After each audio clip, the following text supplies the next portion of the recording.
안녕하십니까 여러분, 반갑습니다. 허니쌤 이동환입니다. 네, 잘 지내시죠? 네, 어제는 쌤이 조금 시험 기간 때문에 바빠가지고 이렇게 쌤 얼굴로 강의를 못했어요. 양해 바라고요. 오늘은 좀 시간이 있어서 쌤이 요렇게 실시간 강의로 하겠습니다. 이게 더 좋죠? 나도 좋습니다. 나도 더 좋습니다, 여러분들. 자, 154번입니다. 이산은 야만이다. 이산, 우리가 이산 가족이다 하면은 서로 헤어져 떨어져 살았다라는 소리입니다. 이것은 남과 북의 언제? 한국전쟁 때 보통 이제 북에서 남한으로 내려오시거나 전쟁 때문에 피난 와서 다시 갈 줄 알았는데 그만 휴전선 때문에 못 가고, 또 남한에 있다가 북에 갔는데 다시 못 내려오고, 이런 것들 전쟁 관련해가지고 이산가족에 이 발생했던 것이에요. 보통은 이제 피난 내려오면 다시 올라갈 줄 알았는데 그럼 막혀버린 거야. 그런 경우가 되게 많지. 그래서 전쟁 끝나고 나서는 뭐 그때는 이승만 정권 때문에 말을 못하다가 박정희가 전 대통령이 72년에 7.4 남북 공동성명 때 이산가족 상봉을 좀 하려고 했었는데 잘 안 됐고, 된 거는 1980년대 전두환 정권 때 조금씩 이렇게 거의 뭐 가물에 콩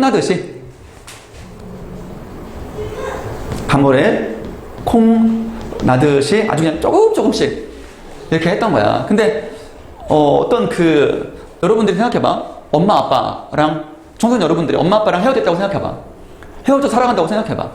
그것도 분명히 저기 있는데 다른 이유가 아니라 지리적인 이유, 이념적인 이유 때문에 분명히 만날 수 있는데 만날 수가 없어. 이념이라든가 이데올로기, 남한 북한 정권 이런 것 때문에 못 만났어. 그러면 마음속에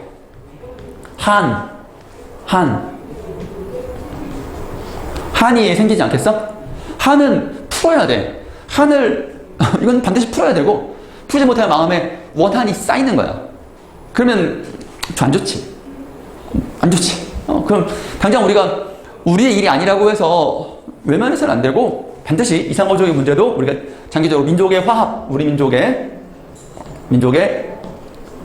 화합의 차원에서 다뤄야 할 문제고, 그리고 무엇보다도 국가 예전에 사람이 있었잖아. 사람 사이에 정이라는 거, 이게 이제 한이고, 정은 이렇게 쓰는데, 만날 사람 만나야 되는 거지. 그래서 이거를 또 정치적인 이유 때문에 가로막는다? 이건 사람이 할 짓이 안 되는 거야. 반드시 이 문제를 해결해야 되고, 벌써 분단된 지 70년이 넘었잖아. 70년. 그때 20, 30대면 지금 뭐 90이 넘으시고 거의 100세 되시는 그런 분들이면 이제 돌아가신 날이 얼마 안 됐잖아. 그치? 그래서 반드시 이거를 몇 년 사이에 해결해야지만이 남은 분들이라도 한일 해결하고, 또 이분들 후손들도 마찬가지잖아. 그래서 돼야 되겠다라는 생각이어서 이산 가족의 문제를 빨리 해결해야 되는데 그렇게 못하고 있잖아. 야만스러운 일이다라는 그런 얘기야. 야만은 뭐야? 문명 이전에, 우리 문명 이전의 어떤 그런 정글 생활, 이 야만이잖아. 그러니까 끔찍한 거라는 거지, 이산 이런 것들이. 그래서 당사자가 되지 않아서 잘 실감이 안 되지만, 만나야 할 사람을 만나지 못하는 데서 오는 극심한 고통은 충분히 되고, 이 문학작품으로도 엄청 많아요. 이게 문학작품으로도 시도 많고 소설도 많고. 자, 이런 얘기를 해보겠습니다. 필기 다 하시고,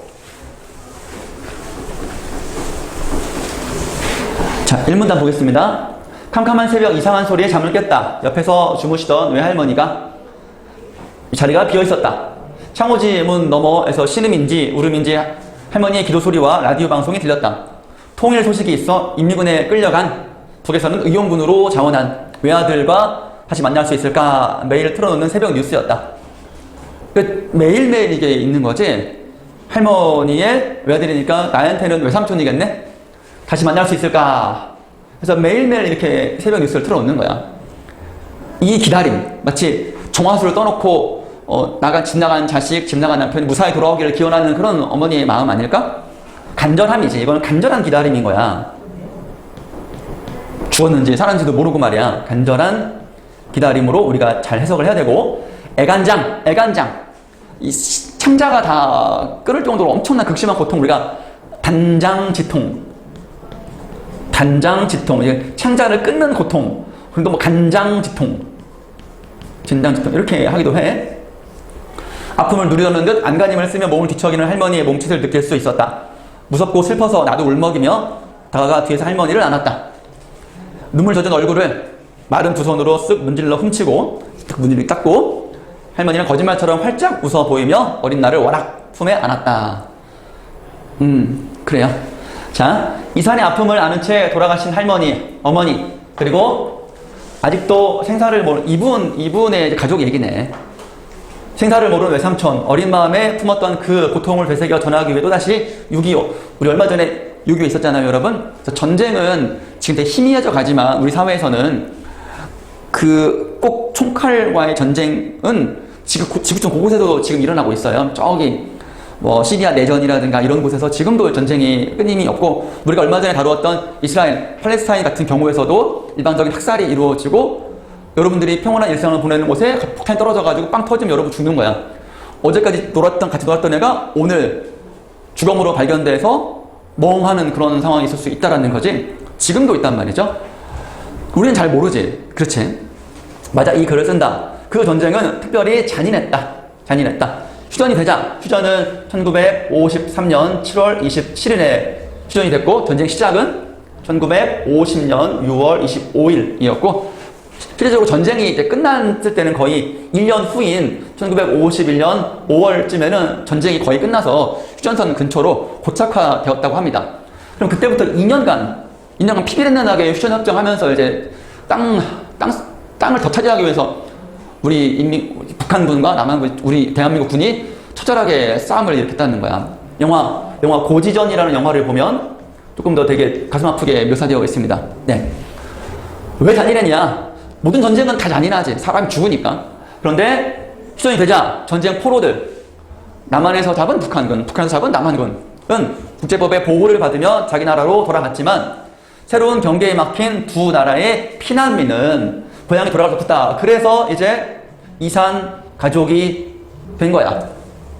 전쟁터에 막혀가지고 돌아갈 수 없단 말이지. 재결합은 물론 편지 한 통 주고받을 수 없었다. 그러니까 왜 그랬냐면, 이게 남한과 북한의, 대한민국과 북한의 이데올로기 대립 때문에 없애야 할 적국으로 생각했던 거야. 그런데 서로 편지를 주고받아? 얘기를 해? 그걸 간다고? 이거는 완전히 우리가 적으로 넘어가는 그런 것이기 때문에 도저히 이거는 불가능한 일이었지. 잡아 가두고 막 그랬지 막. 그렇게 70년이 흘렀다. 남북으로 갈린 수백만 이산 가족들은 서로 살았는지 죽었는지조차 알지 못하고 아까 말했죠, 품은 채 늙고 죽었다. 지금도 진행 중이다 라는 얘기. 이 끔찍한 상황에서 굉장히 비인간적이고 비인도적이잖아. 반인륜적이고, 가족끼리 어떻게 외부적인 이유로 그걸 끊어버려. 남과 북은 서로 상대방의 책임을 돌렸어. 책임 떠넘겼지. 네 땐 다시다. 처음에는 전쟁 직후에는 남한이 거의 공업적으로 열세였거든. 남쪽이 피해의식이 강했고, 북한이랑 하면은 남한이 좀 쫄릴까봐. 나중에는 경제적으로 남한이 발전하는 80년대 이후부터는 북한이 이제 좀 쫄릴까봐 소극적으로 대응했지. 그렇게 한 30-40년이 흘러갔고, 양쪽의 권력은 억울한 주민들의 마음을 상대방에 대한 증오심으로 쟤네 때문에 이산가족이 안 됐다, 쟤네가 죽일 놈이다, 이렇게 이용했다라는 거야. 수많은 회의와 협상은 이산가족 회의, 협상은 상대방을 비난하며 결렬했지. 많은 결렬했지. 때로는 상대 쌍방의 정치적 필요에 따라 권력의 인기를 높이기 위해서 이산가족 상봉 서로 만난 행사가 열렸지만, 80년대라든가 이럴 때 체제의 과시를 위한 짧은 단막극, 그냥 짧게 끝났어. 3박 4일? 헤어진 세월이 몇십 년인데 겨우 3박 4일이면 만나고 나서도 더 허전하고, 왜냐면 너무 순식간에 지낸 2박 3일, 여러분들도 해외여행 같은 거 한번 생각해봐. 평소에 해외여행 자주 못 가잖아. 요즘 코로나 때문에 더 못 가잖아. 근데 쌤 같은 경우는 신혼여행 때 해외여행을 한번 했단 말이지. 그것도 그냥 휴양이지 여행은 아니었단 말이지. 그런데 그 짧은 기간이면은 쌤 인도 여행도 갔다 왔구나. 인도도 갔다 왔구나. 인도는 그래도 한 3주 갔다 와서 그래도 좀 괜찮아. 그래도 좀 아련하지만 그립고 아련하지만 아쉽지는 않아. 근데 이 3박 4일이면은 그냥 만나자마자 이별 아니겠어? 그럼 그 남은 시간 동안에 보고 싶어서 또 어떡해? 만나봤잖아. 더 보고 싶을 거 아니야. 그러면 더 상실감이 더 크다는 얘기도 많아요. 만나기 전에 한 번만 만나면 좋겠다 하지만 만나고 나서는 또 사람 마음이 그렇지 않거든. 아, 그래요? 전락했다? 짧은 단막극으로 그냥 보여주기식이었다라는 뜻이에요. 전락하다라는 말은. 남북 언론의 화려한 조명 밑에서 수십 년 생사조차 모르던 가족들의 단 한 차례 만남조차 조용하게 진행될 수 없었다. 선정적 보도. 언론에서 이제 막 서로가 이슈를 찾아서 막 하는 것. 늘 다음 행사를 위협했다. 체제 경쟁 무대에 떠밀려 서게 된 이산가족들은 서로 가족의 안위를 걱정했다. 가족의 안전을 걱정했다. 분단 권력의 속성을 꿰뚫어 보고 다른 체제에서 살고 있는 가족을 위한 역할을 스스로 연출하기도 했다. 그러니까 이제 북한은 남한 욕하면 안 되고, 남한도 북한의 그 김일성 부자, 김정일, 김정은 욕하면 안 되고, 만약에 만났는데 야 남한으로 와, 같이 가자, 북한으로 오세요, 같이 가세요, 이랬어 봐. 그럼 끝나는 거야. 파토 나는 거야. 그러니까 서로 아니까 그런 얘기 안 하기, 서로 체제에 대한 얘기 안 하겠던 거야. 알아서 눈치를 했다라는 거지. 금강산에서 소규모 이산가족 상봉이 정례화되었던 2000년대 초반, 다만 이제 김대중 정권 때였어요. 남한사는 100세 할머니가 6.25 때 서울을 점령한 인민군에 징집돼요. 북으로 간 딸을 만났다. 그러니까 100세 할머니니까 할머니도 이분도 할머니가 된 거지. 할머니가 만났네. 눈물의 상봉 끝에 헤어질 무렵 할머니는 금강산에서 꽃집을 찾았다. 왜 그러시냐는 사람들의 질문에 할머니는 가족과 떨어져 홀로 북으로 간 딸을 이렇게 살 수 있게 해 주신 장군님께, 여기서는 이제 김정일이야. 지금은 돌아가셨는데, 지금은 김정일 아들 김정은이 북한을 통치하고 있지? 꽃을 사드리려 한다. 이거는 북한 체제를 이롭게 보는 그런 거 아니야. 그냥 순수한 어머니의 마음으로 딸내미 하나를 갖는데 그렇게 살아야 했었던, 어쨌든 북한 체제가 고마울 수 있잖아. 그런 순수한 인간적인 마음으로 해석해야지. 여기에 국가보안법이라는 무시무시한 법, 국가보안법이 사상을 통제하는 법이야. 네 마음속에 있는 사상이 좀 뻘게, 너 북한을 이롭게 하는 거지. 잡아가. 고문해. 고문하면 사람이 고문을 이길 수 있어? 자백하잖아. 그러면 역시 내 말이 맞지, 이 새끼 빨갱이야 하고 잡아가는 거야. 무시무시한 법이야. 영화 뭐 남영동 1987, 뭐 이제 우리 1987이라는 영화, 그리고 남영동도 있고 변호인이라는 영화도 있고, 국가보안법을 걸면 다 걸리는 거야. 고무찬양죄, 북한을 찬양하고, 와 북한 체제가 이롭다 이렇게, 북한 만세 뭐 이런 식으로 하는 그런 거 하면 잡아가는 거야. 적용하던 시대가 아니었기에 다행이었다. 이 시대가 2000년대가 70년대 80년대여서 막 무조건 잡아가는 거야.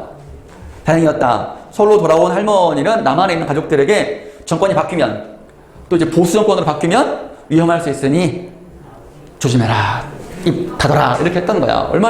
할머니가 얼마나 무시무시해. 이거 시대의 아픔을 이렇게 했던 거지. 인간의 감도조차 이렇게 눈치 봐가지고 조심조심 말할 수밖에 없는 게, 이게 바로 사회의 아픔이었던 거야. 자, 오문단.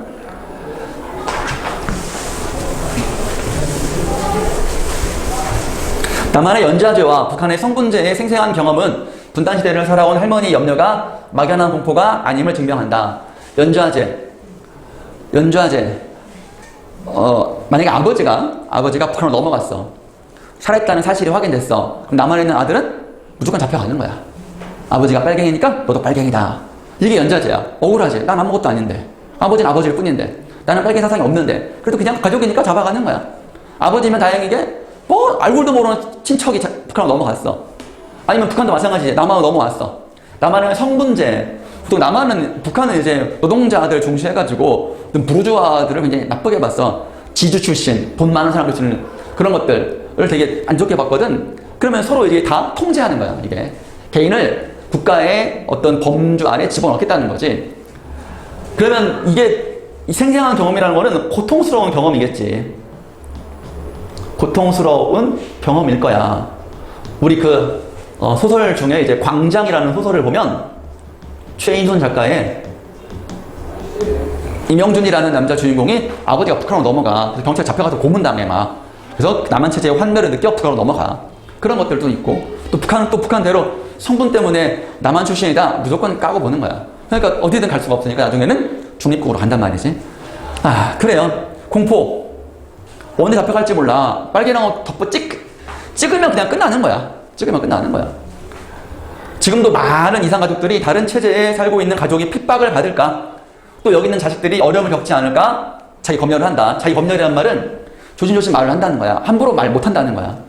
지금까지도 70년이 지난 지금까지도 심지어 이산가족 등록조차 꺼리는 경우가 많아. 공식 통계는 빙산의 일각이다. 아주 조금이다. 뭐 951모 이런 것들 여러분 일모이다.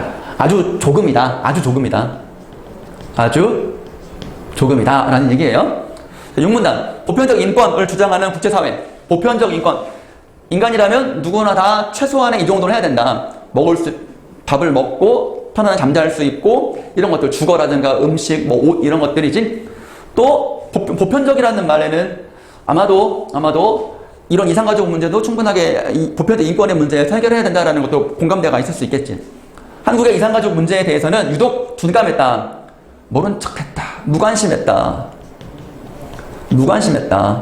남과 북의 전쟁까지 나선 사안이니까 국제사회가 함부로 뭐라 마라 하기가 좀 어려운 면도 있고 또 국제사회가 눈치를 잘 보니까 저건 귀찮고 복잡하니까 냅둬라 알아서 하겠지 뭐 우리 일도 아닌데 뭐 이렇게 했던 거지. 그 두 민족의 문제니까 국제사회가 굳이 할 필요는 없지 뭐 전쟁 난 것도 아닌데 이렇게 했던 거야. 누구도 부정할 수 없는 가족 생사 확인. 이게 보편적으로 가족을 주거지조차도 확인하는 거 보편적인 거 아니야? 편지 교환하는 거. 재결합을 위해 국제 적십자와 유엔을 비롯한 국제 인권 기구들은 과연 얼마나 진정성 있는 노력을 기울였는가?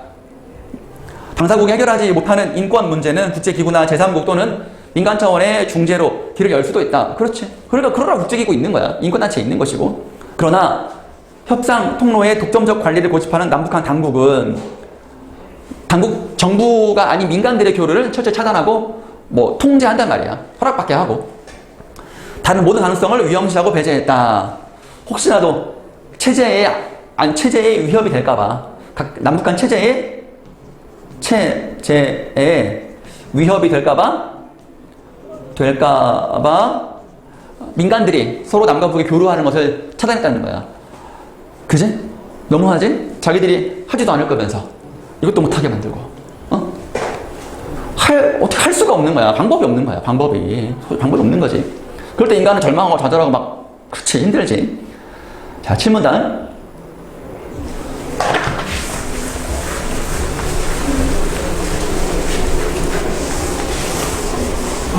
이산은 야만이다. 민족 통일을 주장하면서 국제관계에만도 못한 비상식과 야만의 현실을 70년 이상 방치했다. 내버려뒀다. 차라리 두 개의 국가, 띄었어야 되겠네. 국가 현실을 인정했다면 최소한 국제협약, 국가 간의 조약을 맺으면 인도적 문제 정도는 해결이 가능했을 거라는 거지. 이것도 어디까지나 가정이긴 해.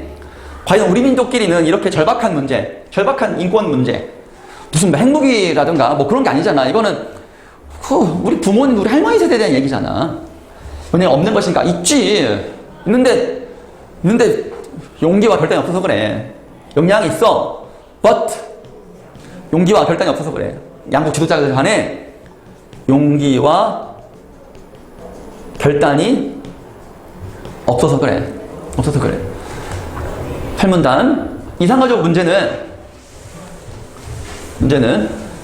핵 문제 해결 이후에 논할 수 있는 단계적 문제가 아니라 지금 북한의 문제가 북이 핵무기를 갖고 있어가지고 핵무기를 없애야지만이 다 된다라고 걸려있거든. 이게 좀 복잡하긴 해. 근데 핵 문제만이 아니라 이걸 해야지만 할 수 있는 것이 아니라 이거는 항상 있어갖고 보편적인 문제이기 때문에 먼저 할 수도 있는 거 아니냐. 당장 해결하기 어려운 핵 문제를 해결하는데 어느 세월에 기다리냐. 벌써 1990년대부터 벌써 20년이 지났는데 북한 핵 문제가 또 기다려야 돼. 20년을 더? 그럼 다 돌아가시겠네. 어떻게 살아계시? 다 돌아가시지. 그러니까 단계적 문제가 아니고 우선순위다. 가장 중요한 것부터 별 문제 남과 체제에 별 문제 없는 것부터 먼저 단계적으로 쉬운 것부터 하면 되는 거 아니냐라는 그런 논리가 나오는 거야. 상대를 무너뜨려야만 해결될 수 있는 과제는 더더욱 아니지. 그런 과제 어려운 과제가 아니야. 복잡한 거 아니야. 사람과 사람 만나게만 하면 되는 거 아니야. 치유하지 못한 이산의 상처로 남과 북은 더욱 멀어지고 있다. 그렇지. 분단의 일일성이 분단의 고착화가 되면 말도 지금 좀 많이 달라지고 있잖아. 다음 세대의 무관심 혐오는 깊어지고 있다. 여러분들 통일에 대해서 그닥 그렇게 많이 관심이 별로 없잖아? 그지? 그러나 통일은 여러 가지 경제적인 이유에서만이라도 반드시 통일은 되어야 되는 겁니다. 통일이 좀 부담스러우면 교류만이라도 왔다 갔다 했으면 좋겠어. 통일은 사건이 아니라 과정이다. 그치? 하나의 이벤트가 아니고 꾸준하게 다시 하나가 되는 점진적이고 꾸준한 그런 과정이라는 거야. 상식을 되찾고 정상적 관계를 회복해가는 과정이다. 굉장히 중요한 문장. 가족 이산의 한을 끊고 살아가는 평범한 사람들의 절박한 인권 문제 해결 과정이 바로 해원, 원한을 푸는 거야. 원한을 풀다. 그렇지. 상생, 서로 사는 것이지. 과정이다. 그래, 여러분들. 전쟁. 사람 서로 죽고 죽일 수 있지. 전쟁의 속성이 그렇게 비극적입니까? 그런데 그로 인해 또 다른 문제인 이산가족의 문제를 만들고 더한 문제를 만들었잖아? 그런 전쟁의 어떤 또 다른 비극인 거야. 해결할 수 있지, 이거는. 단지 전쟁에서 죽은 사람을 살려버릴 수는 없지만 그 이후에 또 다른 문제는 충분하게 해결할 수 있잖아. 70년이면 많이 기다렸어.